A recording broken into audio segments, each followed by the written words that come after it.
Okay, let's unpack this. We are diving into a source today that's less a traditional book and really more of an Well, a invitation. different kind of invitation, for sure. We're exploring Pedro Malha's work, Ghosts of Living Time, and he himself calls it poetic nonfiction, which I Hmm. think is just a crucial label.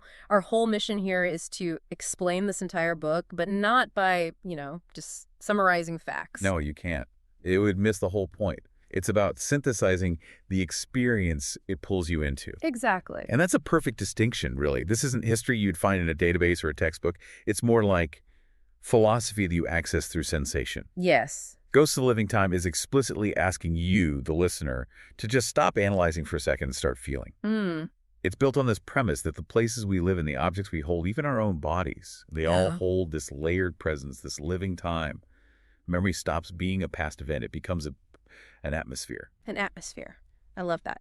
And what struck me immediately, right from the preface, was this core idea. He says, the present is not empty. It echoes. It breathes. It remembers for us when we forget. It's a profound statement, isn't it? It is. It's just memory isn't something we do so much as something that just is, a quality of I existence. can completely reframes it. It's not a timeline Hmm. of what happened. It's a texture, a weight, Yeah. an echo. Yeah. I mean, think about the scent on a piece of clothing long after someone's gone, Yeah. or the way your skin flinches at a sound before your brain even catches up. That's what he's getting at. And this book, it's part of the ghost movement, right? It follows deep time and comes before beyond time. Exactly.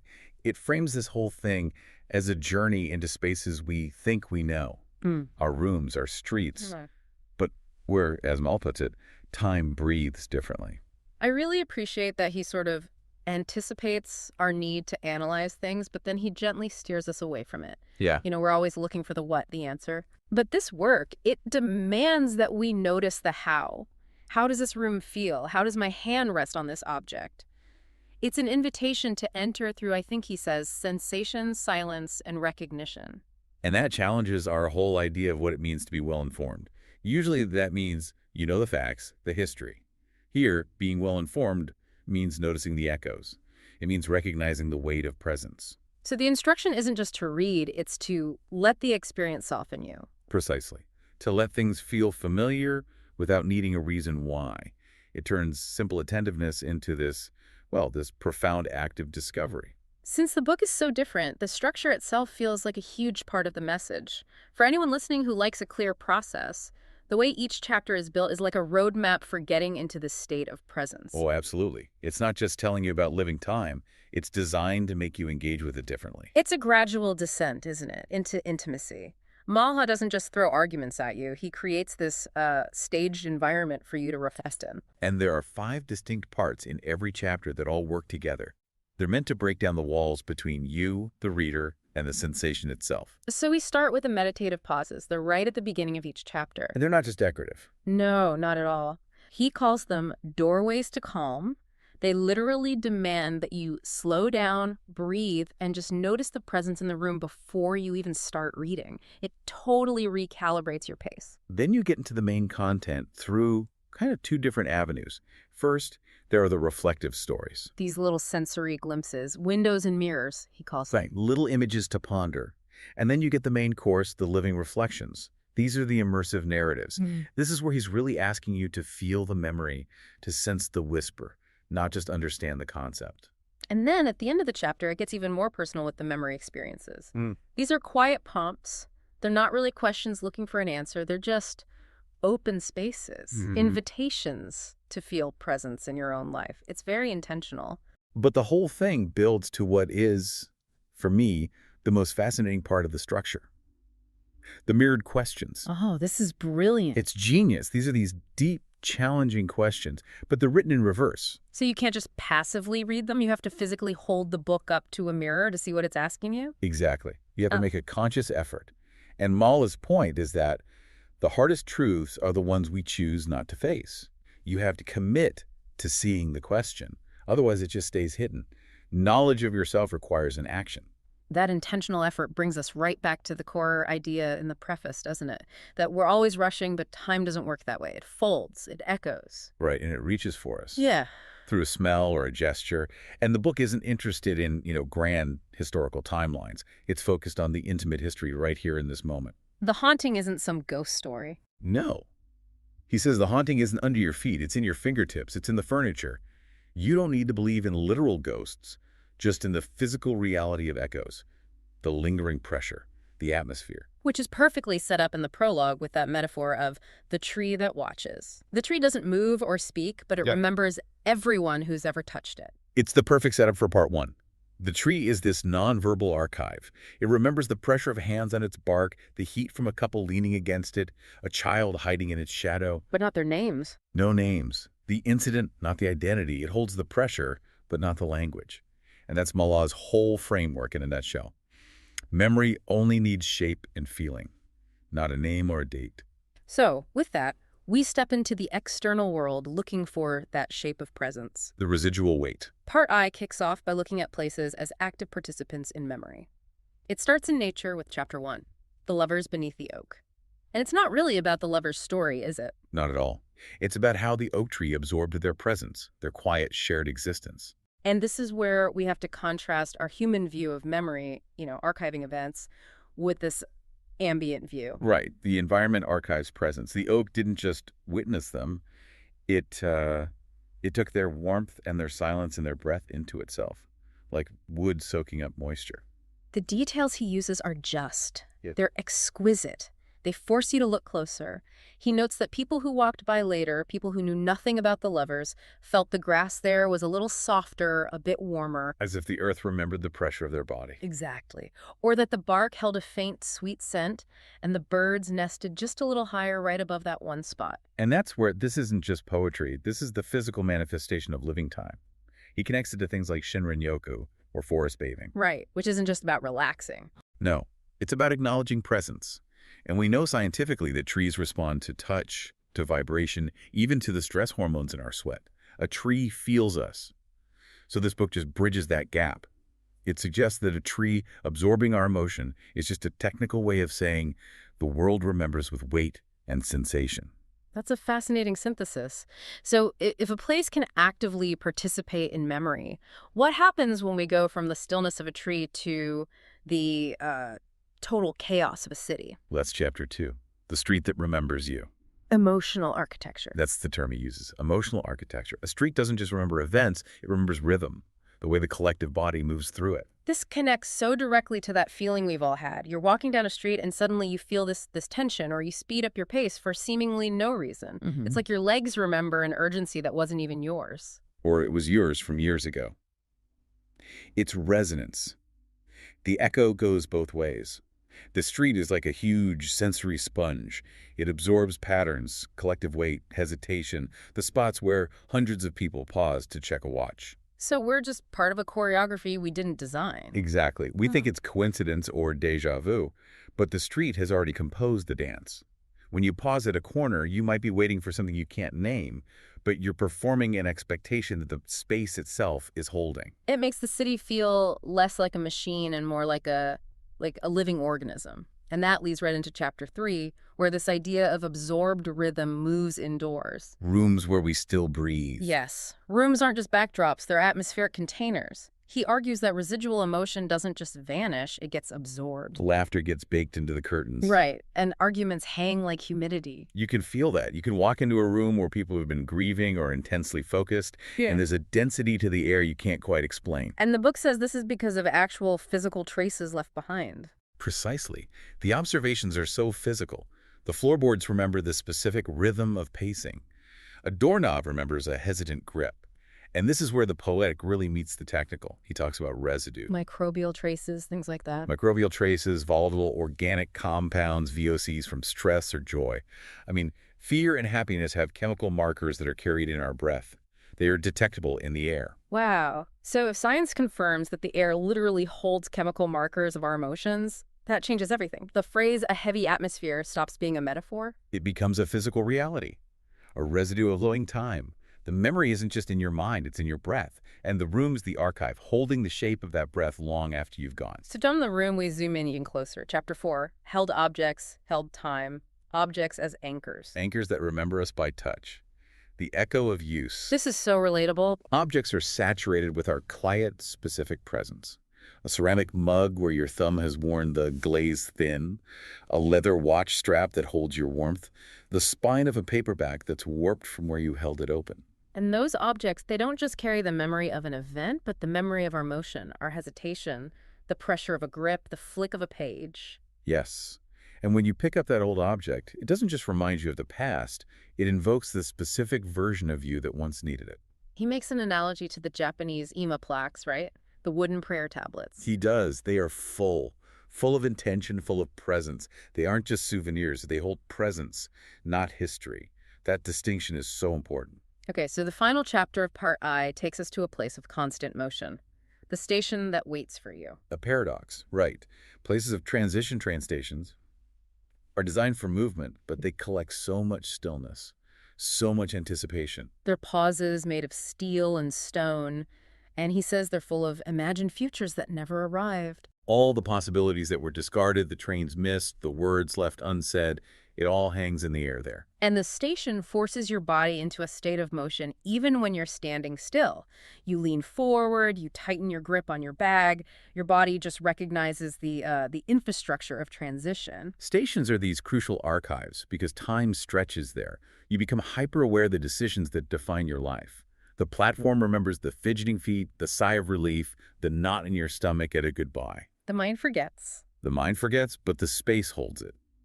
You're not just moving through infrastructure, you're walking into a concentrated archive of tension and hope. So we've established the external world remembers us. The oak, the street, the room. And now in Part 2, Mala makes this sharp pivot inward. A very sharp, very visceral pivot. The focus becomes the body as the deepest, most intimate archive of all. He says your body is older than your name. It holds knowledge passed down, not through words, but through silence. It forces you to confront this idea that you're not a blank slate. You're a vehicle carrying responses and fears and joys you never consciously learned. And it connects everything from Part 1. If a room can absorb emotion, then the body, which is the source of that emotion, must be absorbing and transmitting it across generations. We carry these blueprints for survival that might not even come from our own lives. Which brings us to Chapter 6, The Weight in the Blood. This is about epigenetic trauma. It's a huge idea. The body carrying echoes of wounds it never actually received. Survival data passed down through how our genes are expressed. So this might be why your hands shake during thunder, even if you've never been in a war. Exactly. Or why your blood flinches at a certain smell. It's a memory of survival encoded into your reflexes. He tells the story of a woman named Amina who kept waking up tasting salt after dreaming of drowning. And she finds out her great-grandfather had drowned decades before she was born. Yes. Her body remembered the sensory experience of a loss that her mind had absolutely no access to. So here's the question that raises for me. If everything we do is just an echo, are we trapped? Do we have any freedom to choose a new echo, or are we just repeating rhythms? That is the critical question. And Mala is very careful to frame this as more than just a burden. It's also inherited resilience. The body also carries the strength of everyone who endured so that you could be here. The freedom comes from recognizing that echo, honoring it, sitting with the inherited silence. You can soften the harshness of the trauma while keeping the blueprint of survival. That makes the next chapter, Kisses That Remember Themselves, feel so moving. If trauma is inherited, then affection must be too. Absolutely. Chapter 7 suggests gestures feel remembered. Kissing is a form of recognition. The tilt of the head, the way time slows. The body knows the shape of affection before the mind does. It's the lineage of safe touch. Your body knows what a safe touch feels like, even if you can't explain why. We don't just learn to kiss. We remember how our ancestors softened when they felt loved. Which leads right into Chapter 8. Dreams that are not ours. He calls them returns. Glimpses of griefs you never lived. Waking up tasting ash, seeing a burning village you've never been to. They're not prophecies. No, just echoes of ancestral loss. Dreams collapse time. The grief that lives silently in a great-grandmother's heart can reappear in her grandson's dream. He brings in some cultural context here too, doesn't he? He does.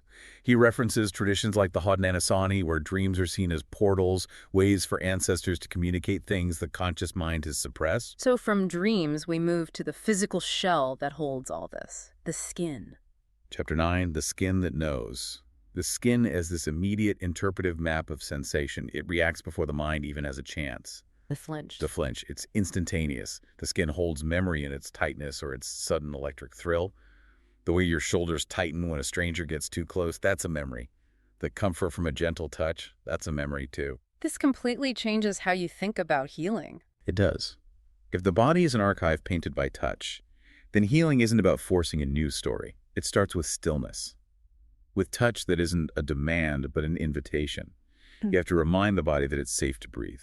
And that ties perfectly into Chapter 10, The Scar That Speaks in Silence. A scar is a history written in a language made of healing. It shows what was resolved, but the body remembers what was opened. And he frames it so powerfully. A scar is a coordinate of growth, not failure. It literally says, I survived this. It's an undeniable marker of endurance. The ultimate act is to touch those scars, visible or not, with tenderness. Acceptance is the final act of healing, not erasure. So we've gone from the world outside us to the world inside our bodies. And now the final sections pivot again. This is about repetition, routine, and legacy. Yes. We shift from being haunted by the past to actively becoming the echo for future generations. This is where the book puts a lot of accountability on you, the listener. A high degree of it.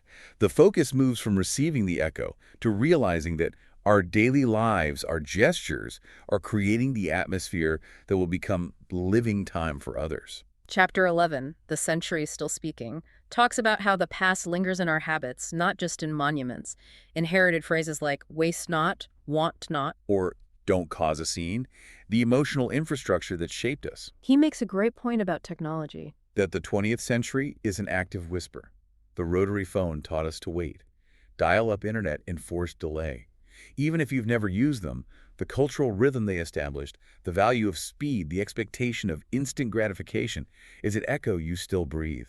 So we think we're making spontaneous choices, but really we're just echoing a cultural rhythm. Often, yes. The way of manners, the guilt of rest. Which connects to Chapter 13, Ghosts of the Everyday, hauntings that show up in our micro-rituals. The body's choreography. Reaching for the dent in the table where you used to drop your keys, even after the table's gone. He calls that repetition reverence. Memory pressed into matter.